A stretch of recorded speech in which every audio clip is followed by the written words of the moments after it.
Cinema back, another dish. How we doing out there? Good, great, wonderful. Well, you're joining the worst podcast in the history of podcasts of all time. Of all time, really. The host is shit. The technical execution is shit. Why didn't you edit a little bit, Becca? I can't. There's not enough time. I can't do it. I don't want to do it. So, as you see on your screen, your dial, however you are choosing to join me today, I wish you weren't. I want you to see the shit that I'm talking about, but, man, y'all are making me feel uncomfortable with some of those DMs. I tell you what. And it's such a, there's only two categories that everybody falls into, okay? First category is, hey, man, you're kind of funny. Thank you for letting me know about a movie that I've never heard of. Or the other category is, man, I put your shit on at night and you put me right to sleep. And I haven't decided whether or not I understand. This is not the point of the podcast, is for you to fall asleep. It is for you to buy the physical media. And not just because I'm talking about it. I feel like I touched on this maybe over the last couple episodes. And I hadn't really talked about it for, however many fucking shows are into this podcast at this point. But I never really talked about how much better physical media is than streaming. Now, I understand that streaming's easy and everything like that, but I'm not someone I'm definitely a quality over quantity guy. Quality over quantity. So I need, as long as physical media is around, based solely, I love bonus features and everything, obviously. If you haven't gathered from the movies that I do on this podcast, it's all, I'm obsessed. I am obsessed with movies. I wish I wasn't, but I am obsessed. So take that aside. The quality is just infinitely better. If I have one more person tell me, even though they love this movie, I love whatever movie they're talking about, then you need to get the physical copy, because visually streaming it's not bad. Obviously it's leaps and bounds better than where it was, say, 3 to 5 years ago, but the sound hasn't improved at all. The best case scenario you get on Netflix or Hulu or HBO is Dolby Digital Plus. Hate to break it to you, but there's about 45 upgrades past Dolby Digital Plus. There's not 45, but there's enough to where I'm not taking that hit. From a quality standpoint, I'm not taking that hit, gang. I've said it on this show before. I'll say it again. I'll take a 19-inch with surround sound, with a surround sound system, over a 90-inch with a sound bar. Period. Okay. I'm going to try to limit the rants these days. Somebody listened to my last show and DM'd me. So let's get this out of the gate. I have deleted all social media. So yes, Ellis Cinema is still, at least from a personal aspect, but I kind of want you guys to know, at least in terms of a communication standpoint, I have deleted all social media. So I apologize to the person who listened to my last episode. It took me a week to get back to you, but I can't. I'm too busy right now. And the fact of the matter is, the decision I came to was, the only time I need to be picking up my phone is for research purposes, in reference to being in a hospital, or in research, under the research banner for the movies. Outside of that, I literally, if I want to do what I'm trying to do on a daily basis, then there is 5 seconds on social media is too long. So I've deleted everything. So I apologize to that guy. But in terms of limiting the rant, which is what I'm fucking doing right now, I guess I ranted for about 25 minutes on the last episode about nothing, and then I talked for about 11 minutes about the film. I apologize, guy. I didn't, if memory serves, was the last one that I did? I don't know, and I'm not going to pull up anything. Let's take a stab in the dark. I think it was, the Living Dead at Manchester Morgue. Let Sleeping Corpses Lie. I think that was the one that I did. You don't need a half an hour of me talking about that film. Everything hinges on that ending. So, I mean, that's kind of why I ranted as long as it's by design, dude. Like, I have always taken pride on the fact that this particular podcast is always spoiler free. Now, I may tell you about a scene here and there, but I never disclose any surprises for you, any surprise. I wouldn't, and I'm gonna do until I stop doing this show, which I wish that was like last year, but until I stop doing the show, it's always going to be spoiler free. It blows my mind, like all these people from across the world, and I'm not tooting my own horn, but like all these people from across the world that listen to my shit, you know, they like it for whatever reason. I don't get why you like it, but it's weird that my friends, it's not that they're apprehensive to listening to the show, but there's two things. They're always like, I never know what the hell you're talking about in terms of what movie you're covering. And two, I don't want you to spoil anything for me. Well, one, your first point, yes, I'm trying to tell you about, you don't need me to talk about Doctor Strange 2. You don't need me to talk about Top Gun. Like, there's people for that, okay? You know, you get on BuzzFeed or fucking something like that where, you know, you got your top 40. Oh, when you were doing Top Gun, what do you get? You know, do that. Go that route. I'm not going to do it for you. So thing number one, yes, I'm trying to tell you about movies that you've never heard of before, that you may have seen the cover of or you saw pop up on your interweb page or something like that, and you just kind of glossed over because you didn't know anything about it. Well, that precisely.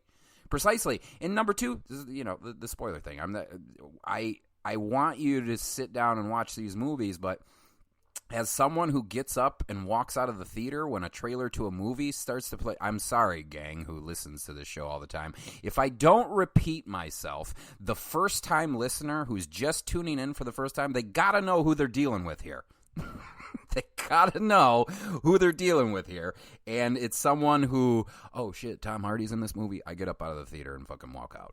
You don't need to sell me anymore. Tom Hardy's in it. Oh, Christopher Nolan's doing it. Oh, whatever, you know, Robert Rodriguez, Quentin Tarantino. I'm walking out of the theater. You don't need to sell me. Very rarely, and it's for most things. The only time I ever like really watch a trailer, I've noticed, is for A24 films. And A24, and the reason being is A24 films are so bizarre that I okay, like Lamb. I remember kind of like I'm sitting there as that trailer starts to play, and I'm like, what the fuck? Oh, well, this is weird. And I don't think, you know, like, given what and A24 does a pretty good job of not ruining anything for you, but those are really the only trailers that I watch. Anyway, Jesus Christ, man. I'm not gonna rant. Fucking 10 minutes into it, still, God, you're garbage, bro.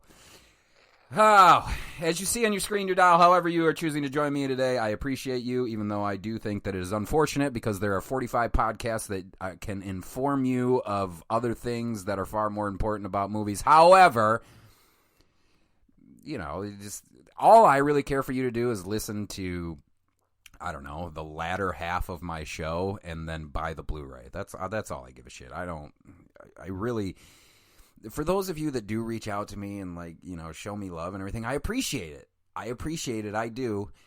I don't care. Like, that's not what I'm in this for. In fact, if you held a gun to my head right now and said, all right, what are you in this podcast for? I'd be like, I don't know anymore. Please, just, in fact, pull the fucking trigger. Aliens, clowns, and geeks. Aliens, clowns, and geeks. Jesus Christ. What in the hell did I just watch? What in the hell was that all about? Goofy, bizarre. So bizarre. How bizarre? So bizarre. Tongue-in-cheek. Homage to some 50s sci-fi, but not really. Part Hollywood satire, but not really. I mean, this movie is bananas. Absolutely bananas. Aliens, Clowns, and Geeks special edition from, what was this? MVD. Was it MVD? I think it was. MVD Visual. An MVD Visual release. MVD's, it just dawned on me. MVD's got a lot of, like, little like, I think there's like MVD Spotlight, there's MVD Rewind, there's MVD Visual. I mean, good. I'm glad that you have little, like, subsets. That's great. I love it. Love to see it from the physical media standpoint. I guess I just want to know what qualifies as what.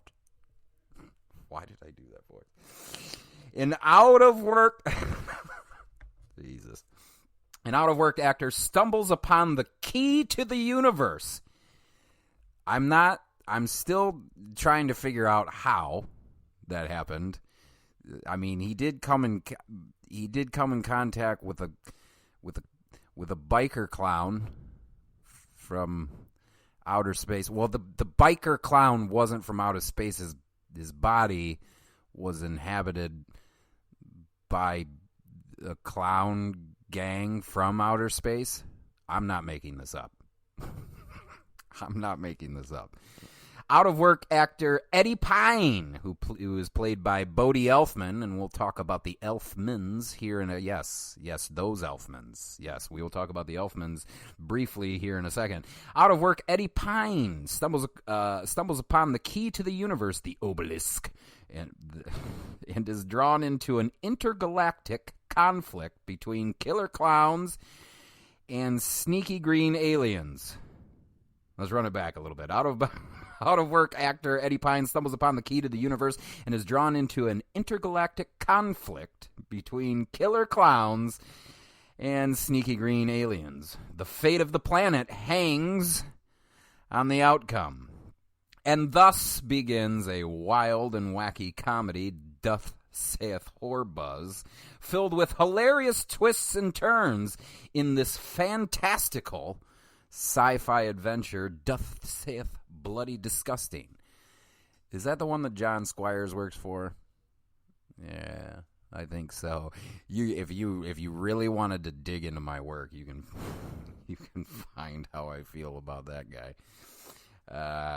And you know what? The thing about it is, like, maybe he didn't do anything wrong, but I sided with my friend because there was this internet war about who was plagiarizing who, and I sided with my friend or my friend who ran his own horror website, as opposed to, as I like to call him, Lil Johnny Squires.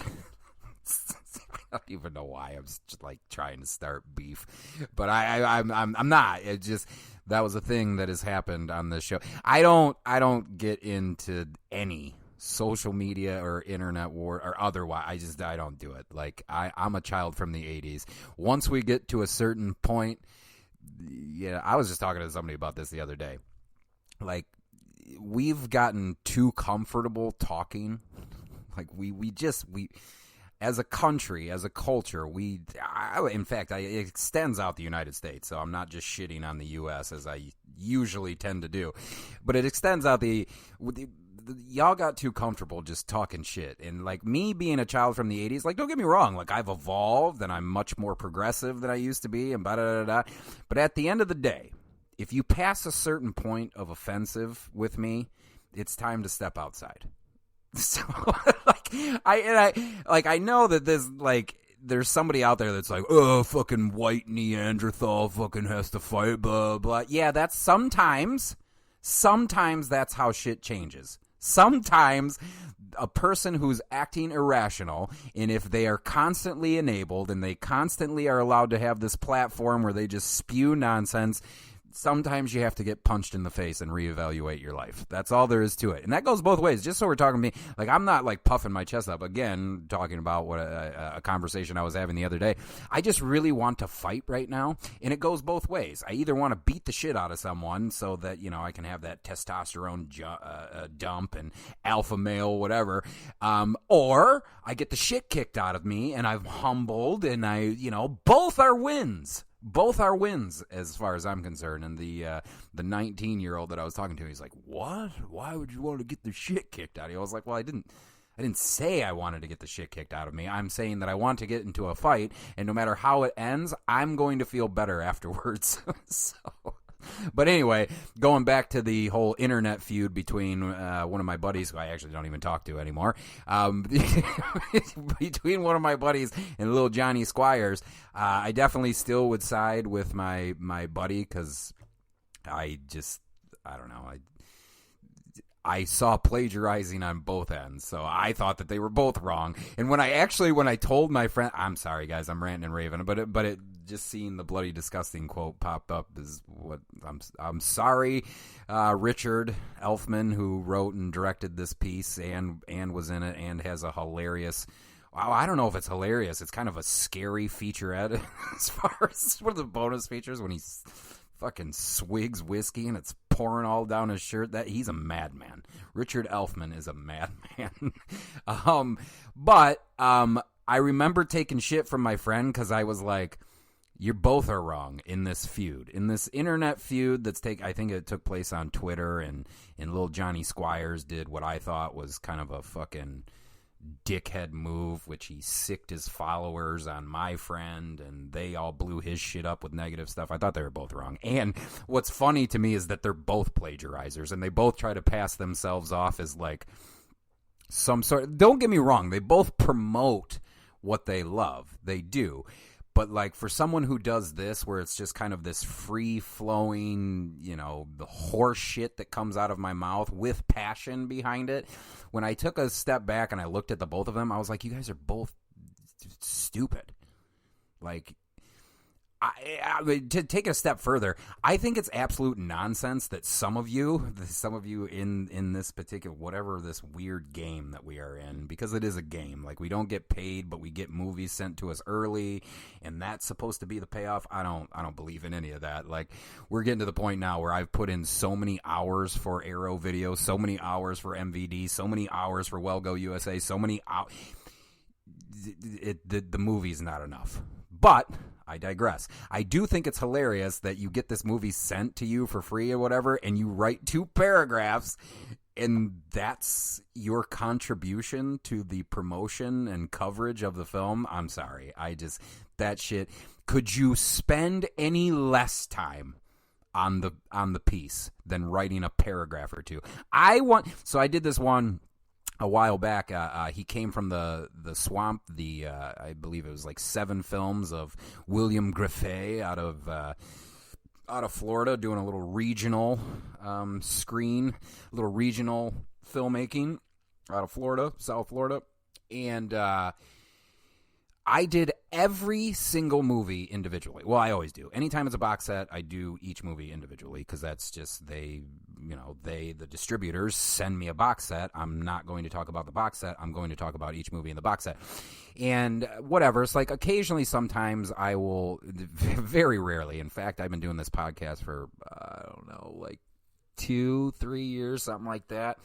And I've only looked up like 3 or 4 times just to see what, like, again, like I use this word loosely, my competitors have been doing, and one of the guys gets this 7-film box set from Arrow, which like retails at like $120 or something like that. Wrote 1 paragraph. 1 paragraph. I cannot tell you how stupid you are as a distributor to allow that. Or thing number 2, how ashamed, if you're the paragraph writer, that you thought that was a good contribution and good coverage and good promotion of that product. I disagree. What are we talking about? Aliens, Clowns, and Geeks.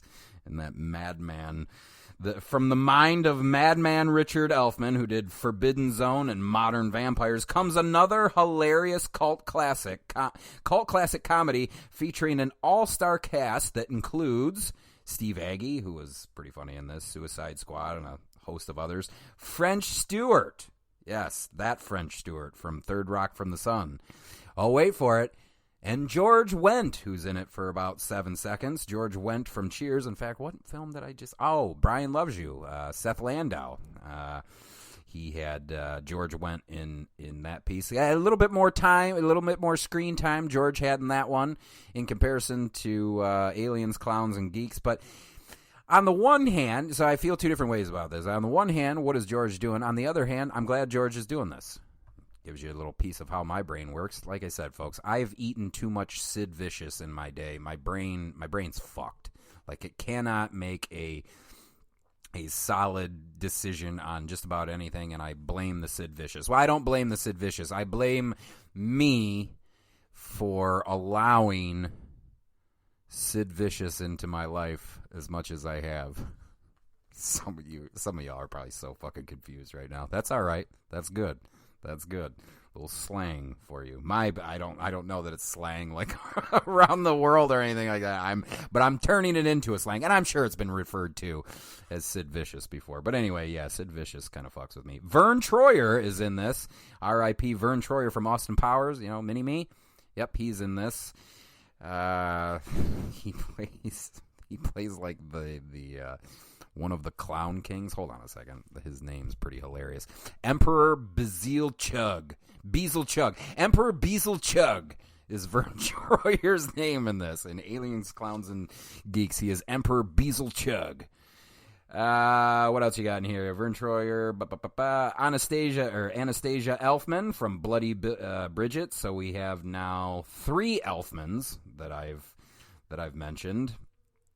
Because Bodhi is our main character, Bodhi Elfman.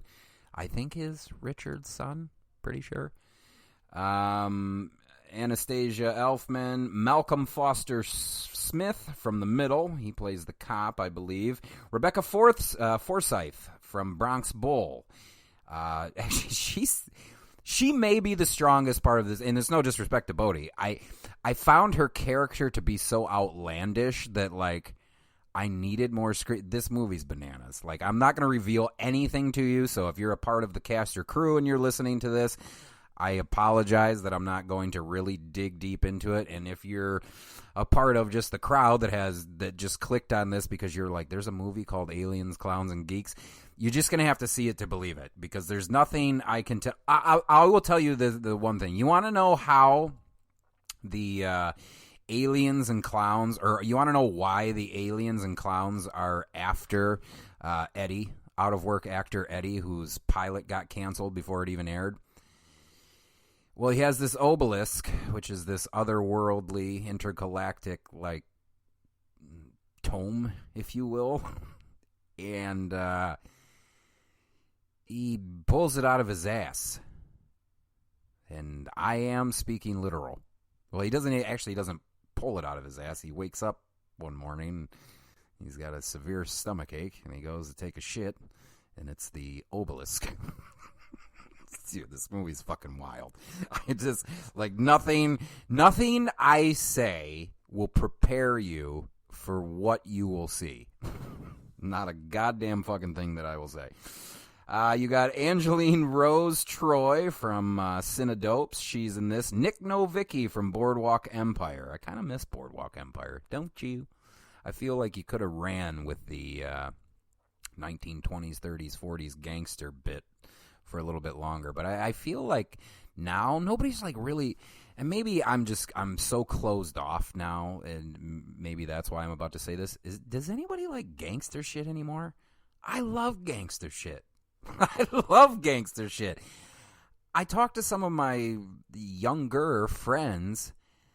Yeah, they're more into like the fantasy and the science fiction, the fantastical, which is fine. There's no right or wrong answer for this, but like, man, when I was growing up, like Godfather and fucking Menace to Society and Goodfellas and Casino, like, they give me that shit. Give me all, and I mean, in retrospect, it's a bunch of white men doing, well, with the exception of Menace to Society, but it's just a bunch of, white men killing motherfuckers. But gangs, I like gangster shit. I miss Boardwalk Empire. By the way, that would be one of the weirdest Michael Shannon characters you've ever seen play, if you're a Michael Shannon fan like myself. Doesn't get much weirder than that. You also have Martin Klebba in this. Pirates of the Caribbean, you'd recognize his face if you saw it. With a soundtrack featuring original music by Danny Elfman. Half good, half was like nails on a chalkboard. And I get it. Like, the stuff that was like nails on a chalkboard for me, like, when you watch it in sequence, it makes sense. So it's not like it's just like put in there and you're just like, what the fuck is this track doing in there? No, it makes sense. It makes sense. It's just, let's see if this statement makes sense to you. The score, the soundtrack that Danny Elfman put together, the brother of Richard Elfman. I promised myself I wouldn't fucking say that. Shit, this is about Richard. It's not about Danny. Danny's got enough notoriety. But anyway, when you listen to the score, it sounds like Aliens, Clowns, and Geeks. I know that that's a weird statement, but if you watch the movie, you'll know what I'm talking about. You'll be like, yeah, this really is kind of alien-y and clowny and geeky, this music. Hamana. Who helped him out with the soundtrack? I thought there was another guy. Ego Plume. Or is it Ego Plum? Ego Plum? Either way. What are some of the bonus materials you have on this disc? Aliens, Clowns, and Geeks behind-the-scenes interviews with the cast and crew. Interview with writer-director Richard Elfman. Mambo Diabolico,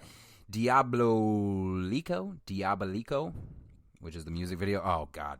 The fucking music video at the end. One, Richard, you look crazy.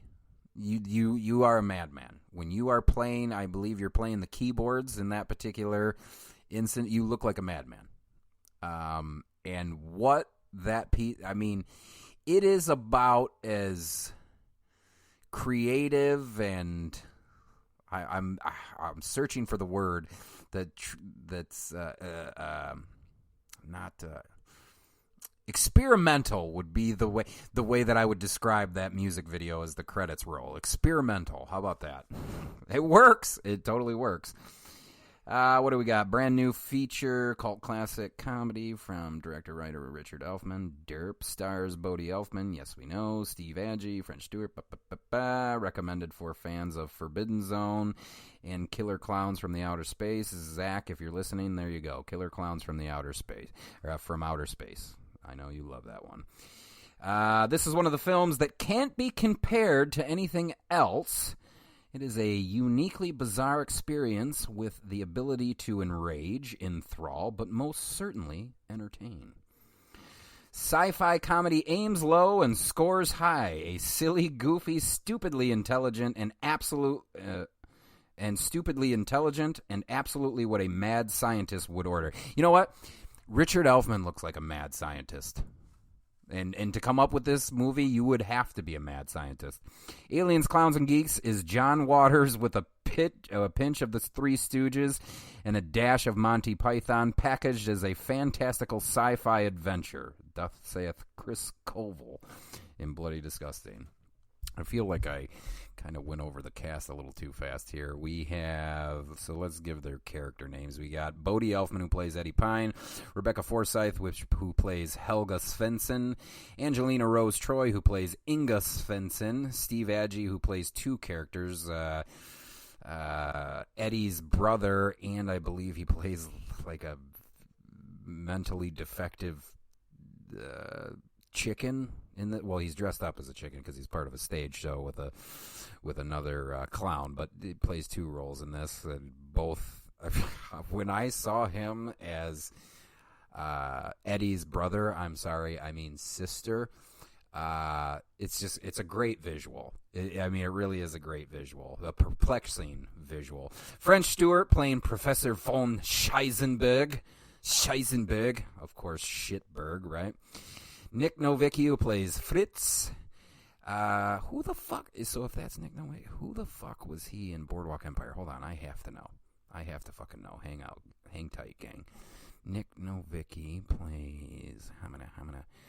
Carl Healy. Nope, not ringing a bell. Don't remember. George Wendt, who plays Father Mahoney. Malcolm Foster Smith, who plays Lieutenant Johnson. Martin Klebba, who plays Clown Captain. I actually thought he's only in... I don't think he has any dialogue in this, but it somehow still fucking effective. Verne Troyer, as I said, is Emperor Beelzebub. Anastasia Elfman is Cindy. Richard Elfman is Clown Bippy. Marco Antonio Pera, who plays Ramon. Erwin Stone, who plays Bones. Andre Ing and Victor Chi. Andre Ing plays Mr. Chen, and Victor Chi plays Mr. Zheng. What a weird contribution they have. Come out of nowhere. They're part of a fucking Chinese gang. Just fucking chasing after Eddie and shoot. Anyway, Richard Wagner, who is a Men in Black agent, and J. Marvin Campbell, also a Men in Black agent. As I said, it is written and directed by Richard Elfman. What a bizarre... Listen, check this one out based solely... Like, if you're looking for something where you're just like... Something weird...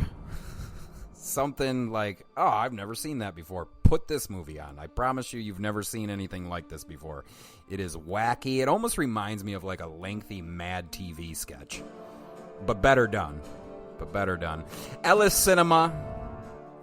Richard Elfman's Aliens, Clowns, and Geeks, available now through MVD, folks.